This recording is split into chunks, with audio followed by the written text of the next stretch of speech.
afternoon for all of you once again.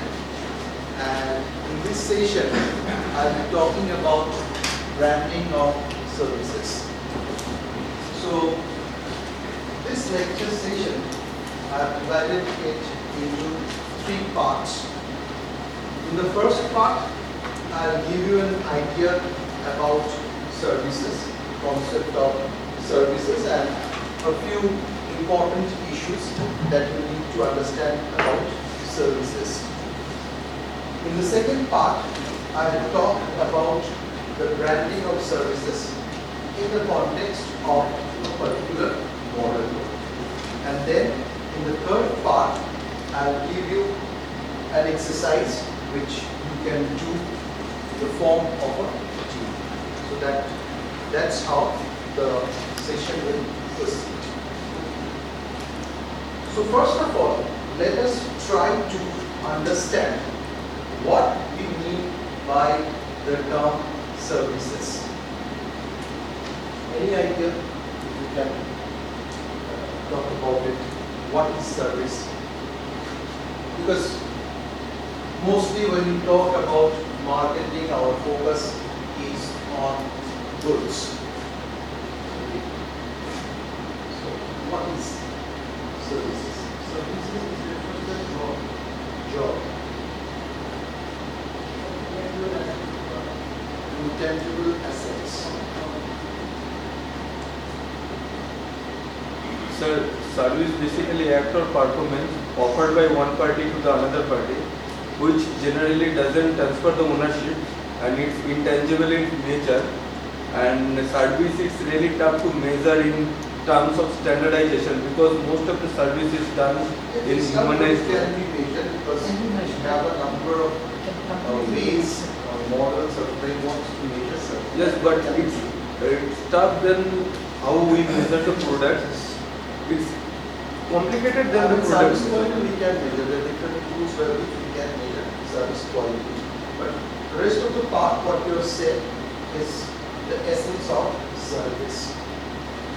Service is an act or performance that one party offers to another that is essentially intangible and does not result in ownership of anything.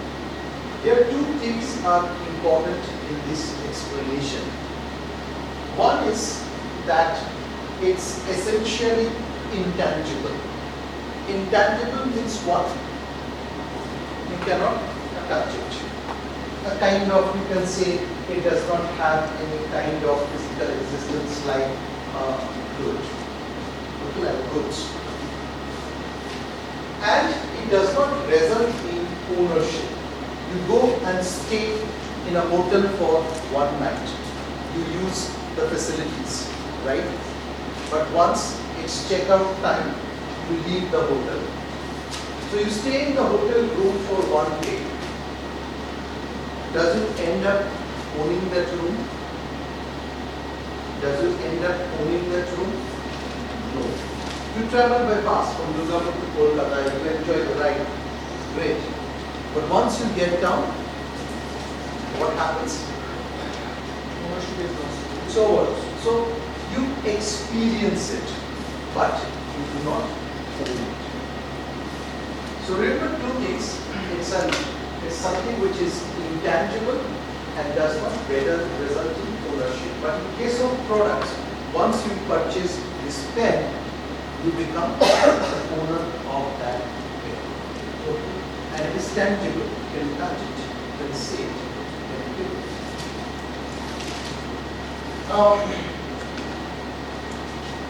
it. In modern times, if you look at the different statistics that we have across the globe, you will see that consumers' purchases have shifted from purchasing goods to purchasing or consumption of services. People across the globe, they are spending more money on services, on availing services, on enjoying services, rather than spending that money on products. Just to give you a very simple example, why this is happening, what's the rationale behind this. Suppose say you have 3 television sets in your home. In 3 rooms, you have 3 television sets. Will you be able to watch all of them at the same time? You have 5 cars. Will you be able to ride all of them simultaneously at the same time? Okay. So that's why what has happened is that people, their purchasing power has increased and they are spending more money on services. Okay. Different kinds of services are there, so they are spending more money on services. And that has a direct impact on the economies across the globe. If you look at the statistics that are official statistics that are available, we find that 60% of the world's GDP is coming from the services. Even in India, it has crossed the 50% mark. And if you look at some other developed countries like USA, it is almost hovering around 70%. That means 70% of the GDP contribution is coming from services. So that's why it becomes very important for us as academicians, as researchers, as students to understand how branding works in the service industry. Clear? Now, let me just briefly talk about some of the important points or differences between services and goods. The first point of difference is intangible. Services are intangible. I just talked about it a little bit earlier. Until and unless you experience it, you will not know about it. That means prior to consuming the services, you will not be able, or rather it will be difficult for you to evaluate the quality of the service until and unless you go through the process. So it's difficult to evaluate. You're going to a new restaurant in the town. Can you say beforehand that whether the quality will be good or bad? No. Once you go there, experience the services, then you will know about it. In these cases, you have to depend on other customers' reviews, the brand reputation, word of mouth. But suppose if I want to purchase this pen, I can have a look at it. Okay? I can touch it, I can see it, I can examine it, and based on that, I can get an idea whether this is of good quality or not.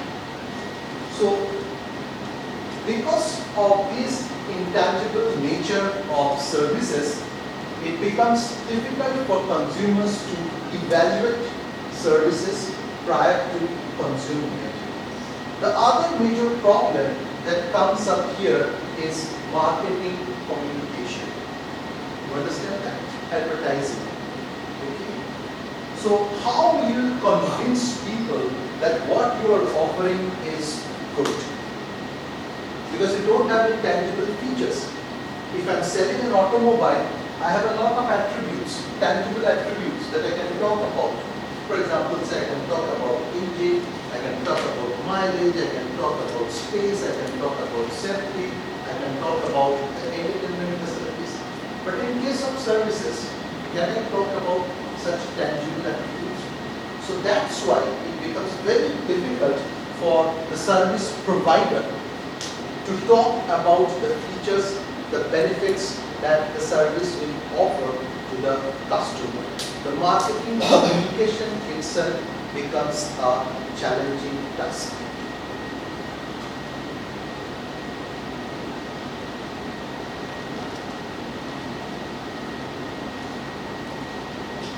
And that's why in case of services, people go through this dissonance. The anxiety, the tension, okay, the perceived risk that is pretty high. Now marketers or service providers, they know this issue. Okay? And through different strategies, they try to reduce these disorders. For example, say when you go for, say, an automobile maintenance or repair work, you will see that at the service stations, if some parts gets changed or replaced, they will give you back the original one, or the one which was fitted earlier, where there have been some errors that have got replaced. Why they are giving it back to you? They remove or replace a component, they are giving you the original component or the component which was there earlier, they are giving it back to you. Why? When doctors operate a tumor, they will show the tumor to the family members of the patient. Maintains Why? transparency. That means what? They are telling you that yes, we have done it. Because you don't know that whether the thing has been actually replaced or not. There is a question of credibility. So, to enhance credits, these are the things that the service providers do. Let's see, we have replaced the defective part and here is the defective part. That builds trust. So yes, we have operated and this is the tumor that will be removed from the body. So that creates credits, that creates trust. Next is inseparability of production and consumption. As they say in services marketing, the factory comes to the store. In case of retail, in case of goods, what happens? It is manufactured somewhere else in a factory, maybe in Ahmedabad. But the product that you are purchasing, the goods that you are purchasing, that is in Durgapur. So production is in one place and people are purchasing it at different places. But in case of services, the production and consumption takes place at the same place. The production and delivery, it happens in real time. Go to a restaurant, place an order, the food is cooked and given to you. You come to the class, the lecture is delivered, you listen and you do. So the service is generated and delivered at the same place.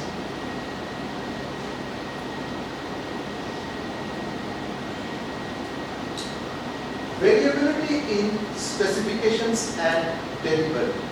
So here, In the previous slide, you mentioned about the example of the doctor showing the tumor and that's like to increase the credibility. to give them two things. Assurance. One is to assurance and also they can see how bad it was. That can also be a reason. This is happening after the post of the service. Because until and unless you operate, how you can show. The operation itself is the service. I cannot show it before. Because I have removed it, I cannot show it to you until and unless I remove it. So like before availing the service, the dissonance is still exists. So the tension will be there. This is how once you experience that, next time what will happen, you will be having trust, you will believe that service provider. This is one demerit. Is there any way? It's not legal. It's not there.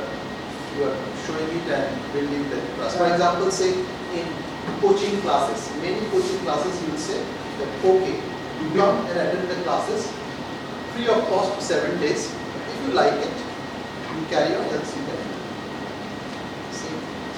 So the main thing is that people have perceived risk. The degree of perceived risk is more in case of services because we don't know what's going to happen, what will be how the course will be, how the teachers will be. But once you come here and experience, then you say, okay, it's fine, and then you may talk about it positively to others. So building trust, building credence is very important. You go to a doctor's chamber, what you see? Different certificates. Why those certificates are hanging on the wall? Build trust, to build that trust, to remove that disability, whether I come to the right doctor or not. Variability in specifications and delivery. A major issue in case of services is standardization. there is no standardization, or it's difficult to bring in standardization. In case of products, there is a standardization. You will not find much difference between this bottle and the bottle there. Okay? There is a standardization, there is a uniformity. In case of services, it is difficult to bring in this standardization. Can you tell me why? Why it is difficult to bring in standardization? It's not impossible, but it's difficult. Why? Certain places we cannot able to compare only with the services provided. Services, the nature of service cannot be compared. It's case based. In case of teaching, I can say that the level of understanding of the people, those are sitting, that is also different. So if you put you try to maintain the standardization, then also there is a difficulty, like the different people perceive it You're talking differently. about there is an issue from the customer side also. Parameterization is a very tougher task with respect to services. Actually, this variability comes from the customers as well as the service delivering personnel. That's where the variation comes. Okay. Let me explain the first one, the service providing employees or personnel. You go to a salon and there is a particular person who cuts or provides you that service. Does he cut your hair in the same way all the time? You know, because that person is not a machine, that person is a human being. And while he is working, while he or she is working, he or she is also bringing, for example, a lot of other issues at the workplace. Maybe somebody is ill at home. The person is worried. The service providing person is worried, and that affects his or her performance. Or maybe the person is not feeling well, affects performance. That's where the variation comes. Even the variation will be between two service providing employees. Maybe the training was different. At the same time, variability also occurs due to customers. Customers who are there to avail the service. Why? Because their demands, their needs are different. You go to a restaurant with your friends, you order a dish. Somebody says, I want it to be less spicy. Another says, I want it to be spicy. And then another one says, I want it to be moderate, neither too spicy nor too plain. What will the group do? So the variability also occurs from the side of the customers, because different customers have different needs. So that's why it becomes difficult to standardize.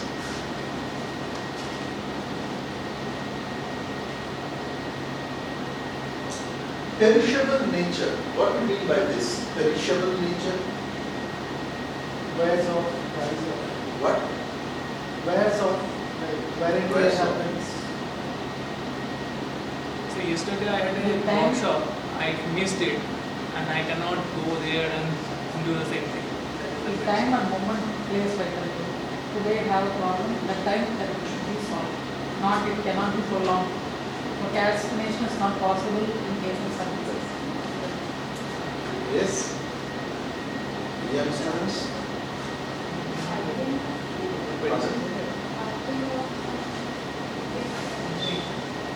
Perishable nature means we can store items. So I am a seller of, say, laptops. Suppose, say, I have 100 laptops in my store. Under natural circumstances, we don't expect that 100 laptops will get sold in a day. It will take time, 1 month, 2 months. But I can store it, I can keep it. The laptop will remain as it is. 1 month from now, 2 months from now. So So that means what? In case of goods, we can store it. It can be invented. Can we do that in case of services? No. If a hotel room remains unoccupied for a day, you lost the revenue for that room for that particular day. You lose it forever. Even airline seat remains empty. It's not booked. You lose the revenue for that seat for that particular day forever because services cannot be stored on inventory. That is another major issue in case of services. Goods can be stored and sold at a later date, but that is not the case when we are talking about services. Airline seats, hotel room. The last point of difference is lack of ownership that I talked about while explaining the meaning of services. In case of services, you don't end up owning the service. You just experience it, you enjoy it, that's it. Nothing more about it. For example, say you are here in this program, you are attending this program, you will be using the facilities for the next 10 days.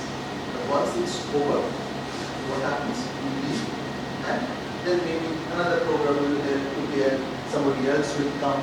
So the ownership doesn't change. You don't take away the ownership. That is another major point of difference between services and goods. So we have these 5 major differences between services and goods, and I hope you have understood it. Sir, Yes. how different or how similar is good with the commodity? Goods, commodities, they are all same. Actually, we use A service broader or term, products. Products includes both goods and services. Generally, most of us we use products in place of goods. Generally, we are talking about, but actually, the concept of product, it can either be goods or services. When we talk about goods, it's tangible. Services, intangible. See, different terms are used: goods, commodities, items. I think we cannot satisfy the human need.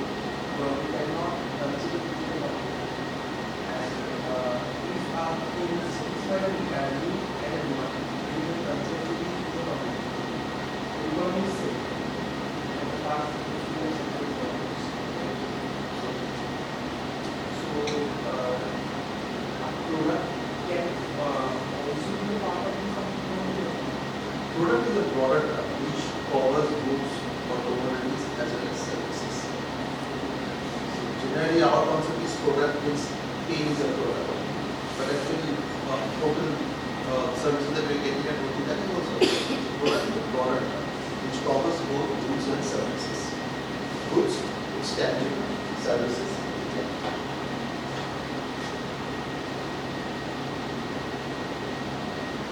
Now, we use different kinds of goods and services in our daily lives or from time to time. So, it's good to understand what kind of goods or services mix we can have. Because many times I have seen students, people, they have confusion regarding the categorization of goods and services. First is pure tangible goods. Pure tangible goods means what? Here, no services are involved. Services are not a part of the offering. The offering is a physical good. It's tangible. For example, soap or oil. What you get? Pay the money, go to the store, pay the money, and you get the soap or the bottle of oil. Do you get any services with that? It's absolutely something where there is no element of services. Tangible goods with some services. So here the main offering is a tangible item. Along with that, you get some services which enhances the value of the offering. For example, say you are purchasing a water filter. So the water filter itself is what? Goods. And then do you carry it with you? Do you install it? No. It will be delivered to your home, that is a service, and it will be installed, that is a service. If you face any problem, a service personnel will come from the company, will repair it and give service. Next category is goods and services in equal nature. That means both components are important to fulfill the offering. Both are equally important. They are complementing each other. Here, the service was supporting the goods. Here, both are complementary to each other. For example, say restaurants. In restaurant, what is the goods part? The food. Okay. You get the table chair also. And what is the service part? How quickly it is cooked, how it is delivered, the behavior of the staff, the manager, the different billing options, the different payment options that we have. Okay, so this is the service part. Services with minor goods. So here the major offering is the service, which is supported by some physical goods. For example, say when you purchase a software, there can be a manual guidelines. There can be a manual with certain guidelines. You can get the software on a CD. These are the physical components. It's very minor in nature. The major offering is the service. And the last one is pure services. Any idea, any cases? Pure services where you don't have the involvement of any physical, you can say, any goods. Outsourcing.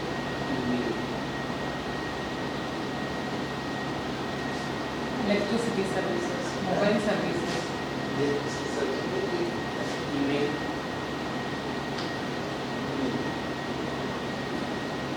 Online meeting platform. You think about consultancy, you think about the services provided by a lawyer. These are pure services.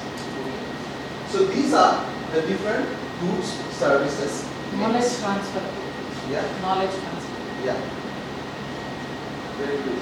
Knowledge transfer. Absolutely no goods are involved. Even in case of teaching nowadays, some teaching may come at number 4 because they're also using this different laptops, projectors, so that is the other part of this. Now I'll quickly go through this piece in marketing. Why? Because these are very important in case of services branding. So in case of traditional marketing, we know there are 4 P's: product, place, price, and promotion. I'm not going to talk about this because you know. But in case of services, there are 3 more P's which play a very important role, and we'll come to know about it as we progress with the discussion. Process, physical environment, and people.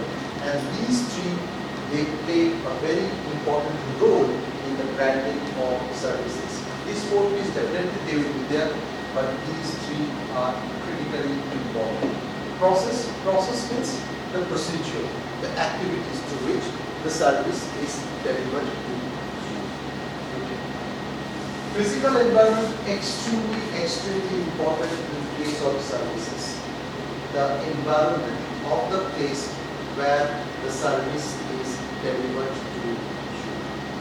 This is important in the sense because the physical environment provides some cues to the customers about what the quality of service you can expect from the service provider. For example, say You enter the lobby of an ordinary hotel and you have a look around. And then you enter the lobby of a five-star hotel, have a look around. You will be able to understand the difference and your expectation will also vary. For example, say when you enter a hospital, and the moment you enter, you see that everything is very neat and clean, new furnitures, the smell is nice, the staff, they are wearing neat and clean apparels or uniforms, working, everything is very streamlined. Automatically you develop this perception that probably here we will get good treatment. The doctors, the support staff, the services, they will be very good. But you go to another hospital, it's untidy. There's water on the floor, bad smell. Then you understand. Your perception is that probably will not get a good service. So that's why the physical environment that matters a lot. Very important. Although nowadays we are going for automation, AI is already there. They are doing a lot of tasks which people used to do, but still, major part of service delivery takes place through these people. The service providing personnel who provide the services to the customers. They are a very important cog in this wheel. As far as service quality is concerned, they have a very important role. You go to a hotel, a restaurant, you have good food, everything is delivered on time, no delay, environment is good. But the behavior of the staff, that is very good. They don't show any kind of empathy. They are not attentive to what you are saying. What will happen? In spite of the food being good, the environment being good, you will say that next time I'm not going to go there because the personnel, the staff, they are not good. So they play a very important role in providing or in enhancing the quality of services. So that's why we have this extended marketing mix in case of services, process, physical environment, and so this is the first part where I give you some idea, some fundamental concepts related to services. Is there any difference between physical environment and physical evidence? Because the physical environment gives, as I told you, it gives you some cues. Cues means what? Cues means what? Huh? Evidence. Kind of evidence. It gives you an idea what you can expect at. We also use, actually the term that we use in case of services for this physical environment is service scale. Service scale. So that's a kind of evidence that this is what we are going to provide.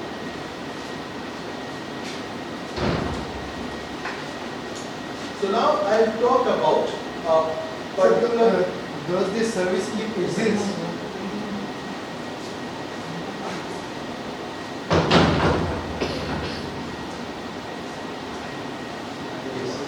Does the service keep needs to exist in terms of pure services as well? I gave you all those options. It's up to you. It can be totally online. You don't have any physical setup. But when you have a physical setup, the service scale for the physical environment that becomes very easy. Okay. So now we move on to a model which talks about branding of services. So this model was given by Wang and Dave in 2020, and they gave this model in the context of hospitality industry. Okay. I will try to explain this model in a more generic way, in a more broader way, so that you can relate this not only with hospitality industry but services as a whole. So I try to explain it in a very generic manner. So they talked about three major components. I'll briefly talk about them in this slide, and then I'll explain each one of these three factors in details in the upcoming slides. So they talked about three factors which drive the brand success in the service industry.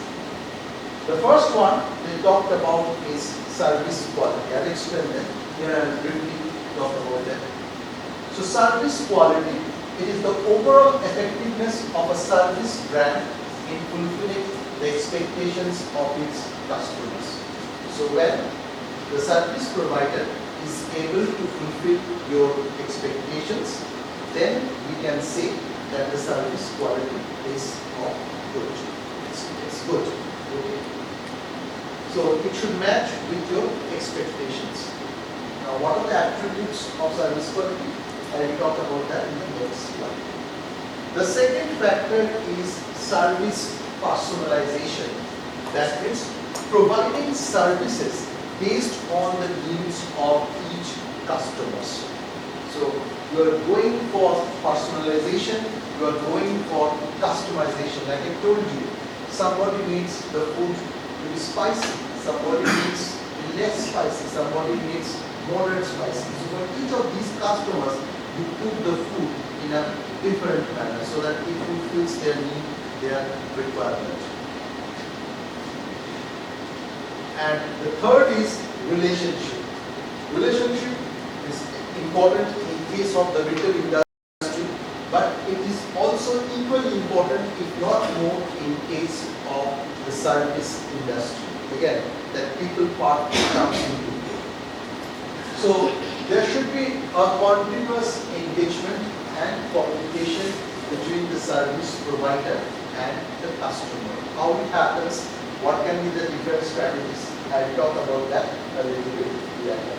So as far as the serve brand trial model is concerned, we have three factors which are essential to build the service brand.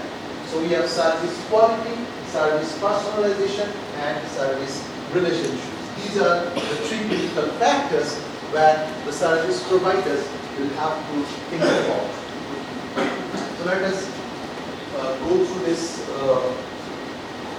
three factors. There's also a task to do. That's why I go a little bit faster. So when we talk about service quality, 5 attributes are there which determine the quality of services. The first one is reliability, the ability to deliver the promised service again and again and again. For example, say an airline. Okay. So it leaves and reaches the destination at a stated time on a regular basis. That is timely service. They provide you timely service. Most of the times their planes are not late. They reach the destination on time. That is your reliability. Responsiveness, willingness to help customers and provide prompt service. So you go to a restaurant, you have a little kid with you, and you say that please make an arrangement for this kid. Okay, he's sitting, he's or her sitting arrangement, and that is done promptly. Okay, so that is what we do. Quick response, trying to help the customers, trying to provide responses to the customers' queries as quickly as possible. Assurance, the knowledge and courtesy of employees, as well as the ability to inspire trust and confidence. You have a lot of money, okay, and you want to invest it in the stock market or maybe mutual funds, but you don't have much idea. What will you do? What will you do?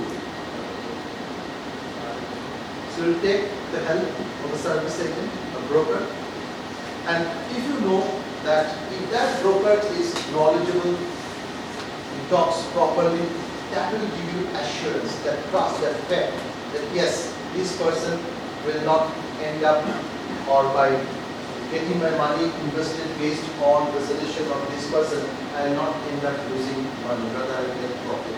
I earn money. There is empathy, very important, the provision of caring, individualization, individualized attention to customers. You go to a doctor, the doctor patiently listens to what problems you are facing, then tells you what are the issues, what are the treatments, okay, and he spends a lot of time with you, he pays a lot of attention or be responsible to all your queries, okay, and then tells you these are the options, these are things that you have to do, and then you do this, you will be cured. That's your end. The last one is tangibles, the physical aspects of the service. So this is related to what? This is related to the, this is related to what? This part, tangibles. Just now I talked about the service environment. The physical aspects of the service, such as facilities, equipment, and appearance of persons. The fixtures, the furniture, lighting, floor, color, smell, AC, lights, all these play an important role in creating an impression in the minds of the customers. So these are the different attributes for service quality. Next is service personalization.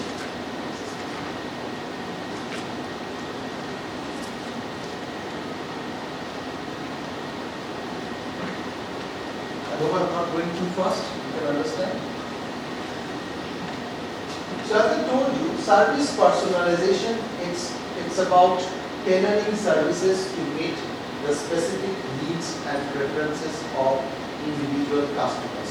So this is something which is there in the retail industry also. For example, say Dell, when they started and even now, what they do, they give you the option to design your system. Because the requirements will vary from one customer to another customer. You visit Dell's website, you say these are the things that I need, accordingly they will manufacture the system and deliver it to you. The same thing happens in case of service industry also. It is required more. So here we have three major elements: customization, customer insights, and engagement. Customization is adapting services to fit the unique requirements of each customer. Think about a travel agency. They provide services to different kinds of customers. Say a family comes with kids and they say that we are going for a family vacation, so we'll be in this place, accordingly to make the arrangements. So what will happen for this family? The travel agency will prepare a customized itinerary where they will have, for example, say they will book rooms in a family resort. They will include children or kids-friendly tours and travels, excursions. They will ensure that they provide foods which are good for the kids. So the entire package is designed as per the requirement of that family. Okay. And nowadays, if you visit any websites of travel agencies, you will see these different kinds of packages. Different kinds of packages. Okay. Tour and travel packages. Next is customer insights. So now we are living in the digital era. So there's big data, machine learning, and marketers are collecting data from different sources, from different touch points. They are collecting a huge amount of data. Even for example, when you are watching a movie on Netflix or Amazon, or purchasing something on Amazon, your data, they are able to collect the data. For example, say think about Netflix. I'm sure all of you have a subscription on Netflix. So once you're using it for some time, you will see recommendations will come. Same thing happens in Amazon when you are purchasing items. Once you log in, there will be recommendations coming for you. Where from these recommendations come? For example, say if you prefer to watch action movies, and you have watched a lot of action movies on Netflix, once you log into your account, the recommended movies will be mostly action movies. How come they recommend action movies for you? Because they are analyzing what you are watching based on an algorithm, and from there they are getting an understanding of your preferences, of your choices. Okay, from there they will get a trend, an idea. Accordingly, they will make personalized recommendations to you. Clear? So Netflix uses algorithms to analyze viewing habits and preferences of its users. Even nowadays, with Facebook, Twitter, and Instagram, if companies want, they can create a complete profile of who you are, what kind of person you are. You can create a complete profile if they want. The third one is engagement. So here, what happens? You make the customers a part of the delivery process. It's not just the service providing employees, but the customers can also be a part of the service delivery. How that can be done?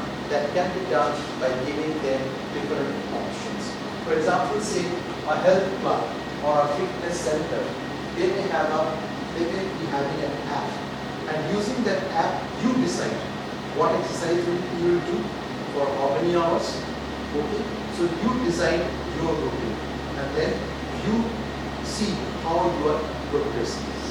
So a fitness center will provide an app where members can set fitness goals, track progress, and choose from various workout plans tailored to their preferences. So maybe what a 50-year-old person or say what a 20-year-old person can do, a 50-year-old will not be able to do it. So let the person choose what is possible for him or her to do physically. We are giving them options and making them a part of the service delivery. The last one is service relationships. So when we talk about service relationships, it's about building a bonding, a relationship with customers by maintaining effective communication. So the three important elements here are communication, loyalty programs, and community building. So communication, regular updates, follow-ups. For example, say you get a message from Jio that there will be some disruptions on Wednesday. You will be informed about that on Monday, so that you know that during this time there will be some network issues. This is how you build relationship. You are informing them that here during this time on this day disruptions will be there, so you prepare yourself accordingly. Many times you will see that once you go to a hotel, visit it, they will collect your phone number, and then after some time they will call you back to know about your experiences. Loyalty programs, that's many service providers are doing nowadays. That means for each transaction you gain some point, and then after some time you can redeem those points and get some kind of benefits. For example, say a local beauty salon can go for loyalty programs. Each time you go there, okay, you earn some points, and then after some time you can get some additional benefits. The third one is extremely important, that is community building. Again, in the digital age, this has become extremely important, and this is happening. Okay? Many, in case of many brands, the value of the brands is getting enhanced because of this community that exists on the social media platforms. And social media is a very important role to play here. So community building involves creating a sense of belonging among customers, enhancing relationships through shared experiences and interactions. Nowadays, online platforms are available, social networks are available, where companies they try to build a community. Community means what? A group of customers, they will come together, form a fan page, and they will talk about the company, the brand, the benefits, their experiences, and that's how the community or the fan page goes on increasing, getting more members in that community. So this can be achieved through social media engagement, events, forums, where customers can connect and share experiences. So these are the three important factors which marketers have to think about, marketers have to strategize in order to build their brands. Now comes the exercise part. So what you have to do in this exercise, you can do it in a group of 2 to 3 persons as you like. So I've given you two service providing organizations. One is a hotel, and this hotel, they implement green business practices. I'm sure you know about green business practices, where they are trying to save the environment. They are concerned about climate. Okay? And they are bringing in all these different green business practices into their operations. So less of pollution, less use of electricity, recycling of water, all this stuff they are doing. So one is a hotel which follows green business practices, and the other one is a bank. So the exercise is how you will brand them. What will be your branding strategy for these two? And this you can think about any. You don't need to take any real life example or real life companies. You can think about a hypothetical company. You can give a name to it, and then you decide what will be the branding strategies. Okay. So I've given you some hints. These are not extensive. These are just some hints that you can think of. That these are the points that we can work on, and based on that, you complete the exercise. But one thing is here, designing the logo also. We had a very elaborate class on logos, logo symbols.